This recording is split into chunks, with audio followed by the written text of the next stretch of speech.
I've covered a lot of data breaches on this channel, and usually the number of personal records that get released in any odd data leak are in the thousands or sometimes in the millions. But today, when I was browsing my friendly neighborhood dark web hacker forum, I stumbled upon a post titled National Public Data Full DB 2024, which supposedly has the personal data of almost 3 billion people in it. That's right, folks. This text data weighs in at 277 gigabytes uncompressed. That takes up about as much space as Call of Duty Black Ops 6, 4K texture packs and all. And it has data points in it like first name, last name, date of birth, address, phone number, and social security number. Now, at first, the hackers that stole this database were trying to sell it for $3.5 million. But then they decided, you know what? I'm feeling generous today. I'm going to just give it away for free to all of my hacker forum buddies so I can earn myself a lot of reputation. And as far as the leak itself goes, it's pretty much structured like a phone book, but with social security numbers included as well. And that SSN data point is especially disturbing because I don't know about other countries, but here in the United States, social security numbers are used when you apply for a loan, when you open a bank account, credit card account, credit reports, and pretty much any other financial transaction involves your social security number. And the last 4 digits of a person's social security number are often used for security verifications whenever you call up your internet provider to interact with your account, or your utility provider, or your cellular company.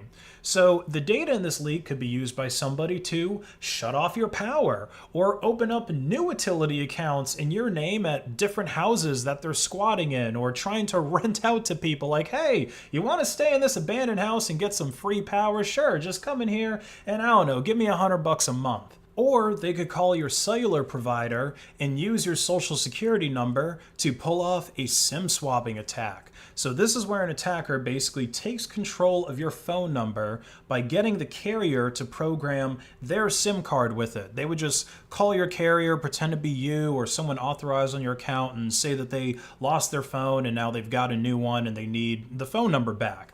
And then after they do that, the attacker is able to get all of your calls and all of your text messages on their phone.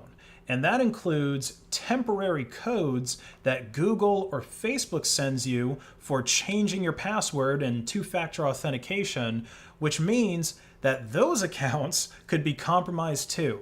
Who would have thought that a 9-digit number assigned to you at birth could cause so much havoc if it fell into the wrong hands? And speaking of wrong hands, you're probably wondering who this data was stolen from, because most people don't just have 300 gigabytes of social security numbers and names and addresses and stuff laying around.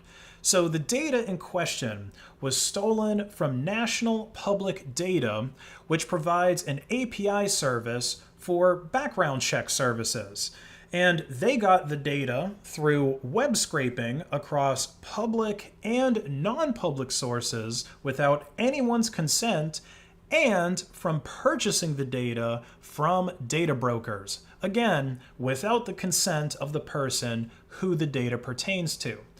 National Public Data then combines these different sources and packages it together in a format that XML APIs can read easily, and then the different background check services online create a front end for their customers to do these background checks and these different kinds of lookups, often in a not so convenient way that takes artificially long to load the data, only to ask you to pay a fee at the very end when you thought it was free. So I guess one upside to this data breach is that now I can do background checks locally with grep instead of having to go through that nonsense anymore.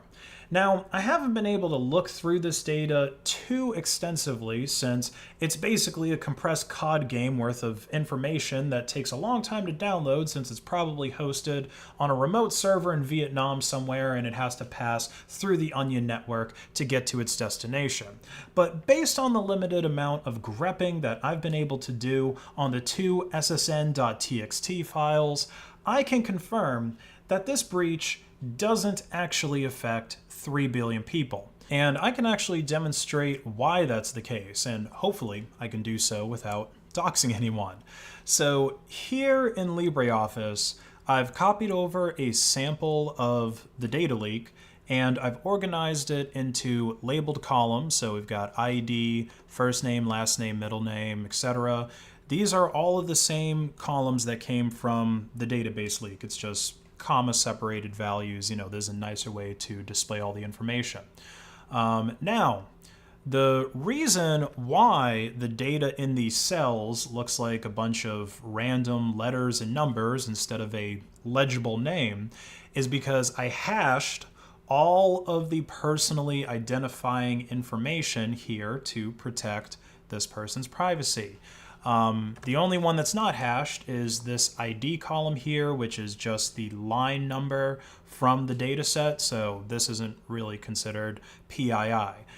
So you can see here that this is 8 different records, and if we start looking through each of the columns here, for first name, all of these hashes are the same. And if you're not familiar with hashing algorithms, they basically take input of a string and they crunch it down into something that can't be reversed, so there's no way to actually get the person's first name from what you're seeing here. That's why it's safe to show it.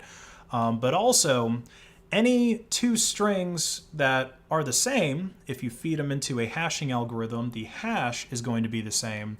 And if those strings deviate just a little bit, and a string can be an entire novel, mind you. So like if you literally just change one letter in a novel and then you pass that into a hashing algorithm, you're going to get 2 completely different hashes from that. So the fact that these are the same proves that the input strings I fed were the same as well. So we have the same thing going on with last name. Okay, all of this is the same. Middle name, or really just middle initial. Or sometimes it's a middle name. It's if you actually look through the raw data, it's mostly middle initials and then sometimes middle names. But anyway, that's all the same. Dates of birth are the same.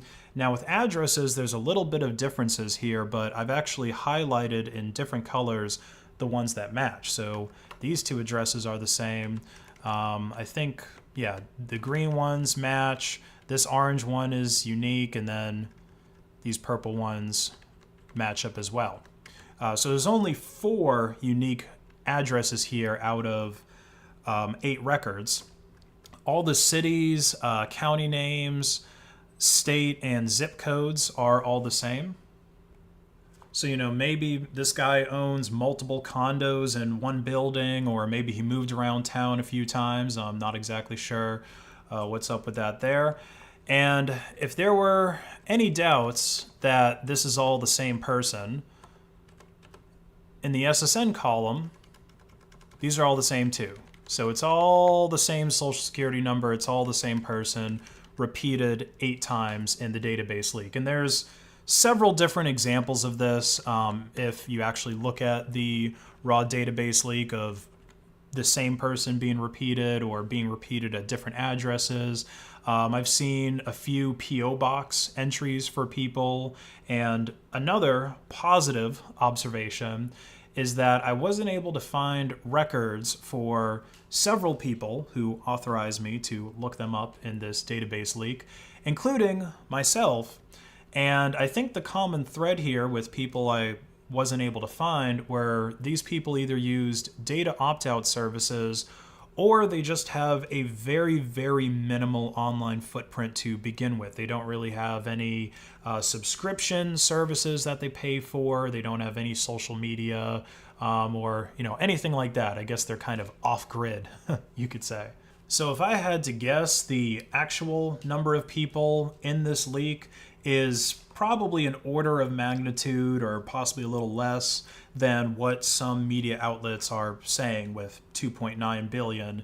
But still, that's over 200 million people's social security numbers leaked, which is most of America. So yeah, keep an eye out for identity theft, people opening up new credit cards or new utilities, new lines with the cell phone company and stuff like that under your name. And keep an eye out for the outcome of this class action lawsuit that's been filed against National Public Data because of their failure to secure this massive trove of data that they had, and also the fact that they scraped this data in some really shady ways without anyone's consent in the first place. Hopefully, their punishment is severe enough to compel all these companies that have poor security practices and data hoarding fetishes to stop it and get some help. If you enjoyed this video, please like and share it to hack the algorithm, and check out my online store, base.when, where you can get awesome merch like the tie-dye tour tee or the Come and Find It hoodie. 10% discount for using Monero XMR at checkout. Have a great rest of your day.